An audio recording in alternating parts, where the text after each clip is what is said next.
ఒంటికి మంచిదైన ఆహారం కంటికి నచ్చదంటారు కదా! అది నిజమేనండి.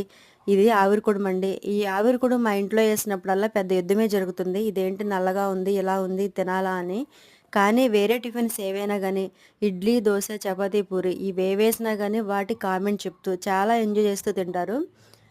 ఈ టిఫిన్ అప్పుడు ఎంత పేచీ పెట్టినా గానీ, ఆవిరికుడుంలో ఉన్నన్ని ప్రోటీన్స్ ఏ టిఫిన్‌లో ఉండవు కాబట్టి, వీక్లీ 2 టైమ్స్ అయితే వేస్తాను నేను.